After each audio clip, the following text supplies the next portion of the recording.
Minecraft. Tell your friends. Indeed, have you been sharing this with your friends? I hope so, because it's a really great game. Of course, I just shared this with a new friend recently and showed him some video, and he spent most of the time just laughing at the graphics. But you just wait. I bet in another couple of weeks he'll be playing it 24/7. We'll see. In any case, in today's episode, we are going to do some more experiments with ice around the ice house. We are going to attempt to fly a pig off of a cliff, but it turns out that that is harder than one might expect. We are going to measure the skyrail, and then we'll finally end up doing some spelunking, and that will be to be continued in the next episode. But to go ahead and get things started today, here is Brian trying to build a ladder downwards from the top of the skyrail. Doing it like a boss. Let's get started. All right, let's see if I can hold shift. Oops. Yep.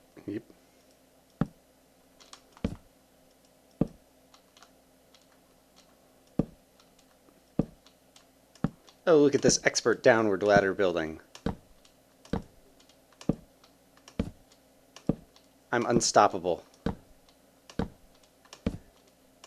That is pro skills right there. Oops, put the ladder in the wrong spot.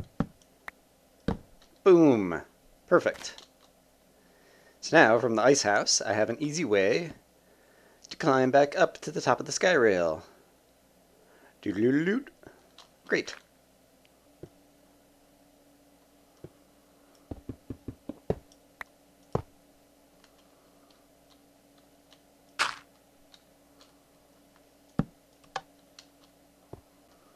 Okay, so once again, there is the ice house, and I've added more powered rails up the track here. And so now we're about to find out if I added enough, and so you're going to come along with me for the first ride up the Cliffview Mountain. And so, didn't have a good boost of speed there, but now, as we climb each little hill, I've added some powered rails, and it looks like this is going to work. And yeah, this was just a matter of when I first started building the sky rail out here, I decided that I was going to start at the top of the Cliffview Mountain, just so that I would have gravity on my side. But now, at this point, I have enough resources that I can use the powered rails, and I don't have to worry about gravity, and I can even fight the gravity coming back up. And so, hooray! Here is the end of the line, and so now we can ride this sky rail all the way from here to Wolf Brick House. So that is fantastic. And so now, actually, I'm going to go back to Ice House because there's some other experiments that I want to do, so I'll see you guys in a moment. Someone had suggested that jack-o'-lanterns might not melt ice, and so I'm going to test that theory out. And so, in order to test it, I'm just going to do this. As my control, I will put a torch next to the ice over here. And then over here, I'll put down the jack-o'-lantern. And I see the jack-o'-lantern is already melting things around it, so that doesn't work. The torch is melting things around it as well. And then someone else also suggested, or maybe the same person suggested glowstone, and I'm pretty sure that glowstone also will melt the ice. But these are experiments that we need to do, so we'll find out. Unfortunately, I don't have any glowstone here. I'm going to have to go back to some netherrack house or landscape house. The one disadvantage of having all these houses all along the sky rail is that my inventory, or the good bits of my inventory, seem to always get kind of scattered all around. So I end up traveling a bit from one place to another, but fortunately the sky rail makes it pretty easy and fast. So I'm going to get some glowstone, and then also not only experiment with melting ice with glowstone, but also experiment with what happens at biome boundaries. And so basically go to the edge of a snowy biome and see if you can have kind of ice created outside of the biome or whatever. So I will see you guys in a little bit. All right, I'm pausing over here. Skelevator is just around the corner to give you a sense of where I am. And I'm pausing here because this is the edge of a biome boundary. And so what I want to do is just do some experiments with how water freezes, perhaps, next to the snow over here and on these biome boundaries. And so let me get a couple of buckets at the ready so that I can put a water source there. Now I can refill my buckets and put a water source there. Okay, so I've got some still water that's kind of laying across the boundary, at least what I think is the biome boundary, because I've been around here when it's snowing, and so presumably it snows here, but it rains or doesn't precipitate at all over here.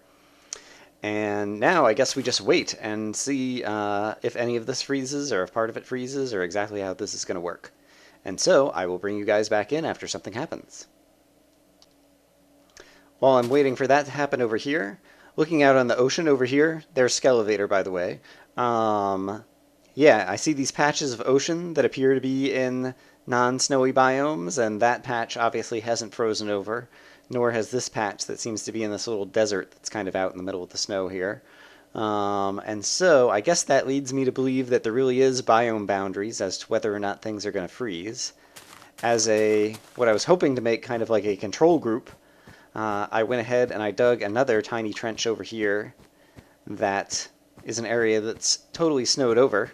Ah, yes, and I see some of it starting to freeze. And so we'll see how that goes. But then if I go back over here to my biome boundary one, well, so far none of it is frozen. Yep, I'm not sure what's going to happen. And the sun is going down, so I guess I'll stay out until the sun goes down and report the results. Okay, final results for the night. 2/3 of this is already frozen over. And meanwhile, if I come over here, none of this is frozen yet. And so I don't know if I'm just getting unlucky or if the fact that it's like not touching the biome. Well, that seems weird because obviously there's stuff that's on the biome boundary there. Yeah, I'm not sure. But in any case, it's nighttime. So I am going to go sleep for the night over in the little hidey hole I have over here. And I will see you guys in the morning. But for now, we still have experiments with glowstone and ice to go finish up. As well as I'm going to take one last look since I'm still here. Still none of that is frozen. And meanwhile, all of this froze over. So my current theory is that it is biome specific. And yeah, I suppose I could go and read up on the wiki about all these things, but I like doing the experiments myself for science. And sometimes you don't know if the wiki is out of date or something, because there's always patches and it goes and does random changes to little behavior like that. Although I guess it makes sense that the water would have to be biome specific, otherwise eventually the entire ocean everywhere would just freeze over if it's all connected. Alright, so we are going to go back to Icehouse. We're going to do some experiments with glowstone, and then the other thing that I did was I grabbed a saddle in my inventory, because one thing that we haven't done in, where is it? A while is achievements, and there's still fly a pig off a cliff, and so obviously I'm interested in doing that, and we know exactly where we're going to do that. Obviously the cliff off of Cliffview will be an epic place to have a cliff, to fly a pig off of a cliff, and so after we do our experiments at Icehouse, I think it's time to go over there and try to pull off that achievement. So I'll see you guys in a little bit. Okay, here were our existing experiments. Note that a torch can reach kind of 2 away from it on the ground. Jack-o'-lanterns give off even more heat and light, I believe, and can reach 3 away on the ground. And so over here, I'm going to put down some glowstone, and we're going to watch what happens in terms of the melting pattern around the glowstone. And sure enough, the glowstone is also giving off heat and melting stuff. And so we're going to see... Yeah, it's giving off at least as much as the jack-o'-lantern, and I think that's correct. I think basically torches, I want to say, like give off a light level of like 14 or something, and these guys give off a light level of 15 or something, based on what I've read. But it's always fun to do the experiments yourself. But yeah, basically I can't use glowstone to light up inside the ice house either. And then someone was asking about the dirt brick that I had there. I thought at one point it's right above the torch. I thought at one point when I didn't have it there, the very brick right above the torch started melting. And so I'm kind of scared to take that down. But in any case, that's an explanation for why that is there. But I think we've done enough of our ice physics and experimentation for now. And so now, let's head up to the cliff of Cliffview and try to plan how we're going to fly a pig off of a cliff.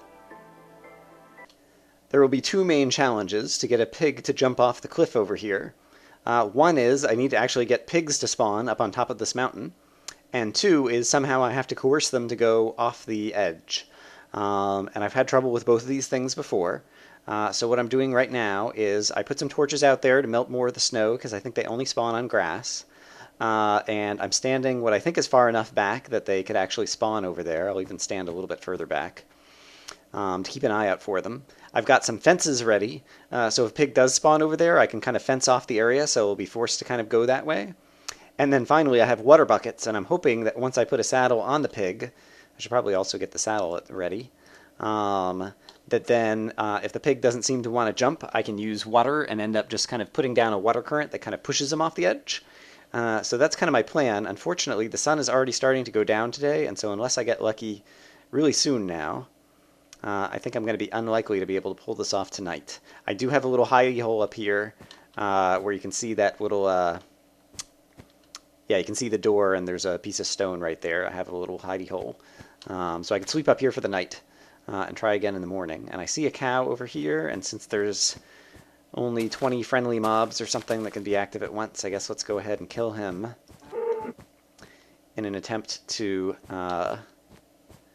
have more pigs be available to spawn over here.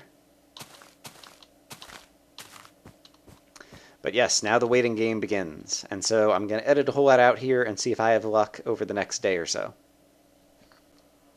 Operation Ride a Pig Off a Cliff. Log for day 3. It's the morning. I've constructed this nice little staircase tower where I can get a good observation of the target area. However, I've seen pigs spawn on the snow over here as well as sheep, and I've seen some cows spawn over here, and I've seen some cows and sheep spawn over here, but nobody seems to want to spawn up here. And so we're going to keep watching and waiting until the sun goes down tonight. And if I still don't have success, then we'll move on to something else. And there's another sheep, and each time I see other mobs spawn, I'm going ahead and killing them to increase the chances of new mobs spawning. Sorry, sheep. Well, a cow spawned over there, and so I guess it's good to know that animals can spawn over in that area. Looks like I got a single solitary cow. Sadly, I can't ride the cow off the cliff. And it's going to be the end of day 3 pretty soon. So, yep, looks like I'm not having a lot of luck right now. I moved my little place where I was standing back further away in the hopes that I would open up more possibilities in terms of area that they can spawn, because I know any mob, I think enemies or friendly mobs, can't spawn within, I think it's 24 blocks of you, except for mob spawners, which only spawn within 16 blocks of you. And the sun is going down, and so it looks like we're going to have to call it a night on this and try again some other time. People have asked me, how long is the completed skyrail? And I'm not sure what the answer is, so I'm going to find out. F3 tells me that I'm at X minus 3381 and Z 549. And so I'm going to write those down and then press the button. Oops. I don't know what just happened there. I'm going very slowly. I got caught up on something. That's okay, I'll still fall off the edge here. Basically, I'm going to ride this all the way to the other end. Alright, this is ridiculous. Oh no, come back, minecart! Oh, alright, got lucky. Caught back up. Oh no, Oh dear. Alright, now we're moving. I'm going to ride this all the way to the other end to Wolf Brick House and check the coordinates there, and from there we'll be able to roughly compute how many total rails I spent on this crazy thing. So I will see you guys there in a while. Now arriving back at Wolf Brick House, and let's see what the final tally is. Once we stop at the station, I will once again hit F3, X minus 3719, Z minus 2259. One moment, please, while I do some math.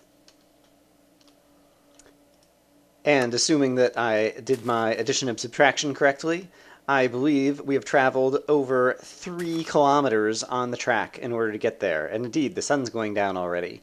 Yeah, it came over to about 3,300 meters of track. And yeah, that took me 2 months to construct. And you know I make daily videos, and so I'm playing a lot.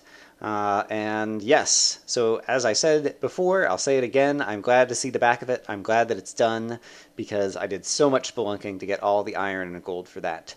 But now we have fast travel, and we can get through a whole lot of our little realm of the Minecraft universe. And so we can travel to a bunch of different biomes and do a bunch of different things. And so I think that's going to help keep things flexible for the Let's Play. And since the sun is going down, this is my most decorative house. Oh yeah, I was going to put some bookshelves in here, and I actually have sugarcane now that I could build some. But for now, I will go to sleep.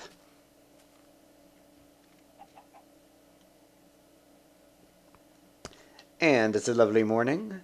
And now I think it's time to show you where I did the spelunking for the rest of the gold and iron on Saturday. It's currently Sunday night. On Sunday afternoon, I went and, let's see, should I ride this over there? No, it's a short distance. On Sunday afternoon, it was a beautiful day out here, and so I went rollerblading. Haven't done that in a while, and it was fun, and I'm only a little sore afterwards. And so that was really cool. And then met some friends and got some burgers for lunch. And now it's Sunday evening, and I'm playing a little bit more Minecraft before I have to go back to work tomorrow. And so under this whole area where I'm standing, there is a very, very extensive system of caves. And as we've talked about before, when you go into cave systems, I think it's a good idea to have some kind of strategy for marking things out with torches. We know Brian's strategy is when I come across dead ends, I put 3 torches pointing towards the dead end so that I don't end up going and backtracking there. However, that strategy kind of fails when there's like 15 different directions you can go at every turn. And unfortunately, that's the kind of cave system this has been, and now let's see if I can remember. So I've been down here a few times and basically just trying to light everything up. And I have no idea how close I'm getting to being kind of like done with lighting it all up. But I have lit up a bit, and as a result, I've gotten down to the diamond layer, and there were a few places where there were some exposed diamonds that I didn't collect because I was still lighting things up, and so now I'm going to go see if I can manage to find my way back to any of them, and unfortunately, I don't think this is the correct way to go. I see some more iron up here. I can actually start collecting iron to make armor and tools out of. Yeah, so there's a lot to collect over here. But let me walk around and see if I could find the diamonds so we can go ahead and collect them, because obviously they're the most valuable thing right now. And yeah, and then we'll keep looking around.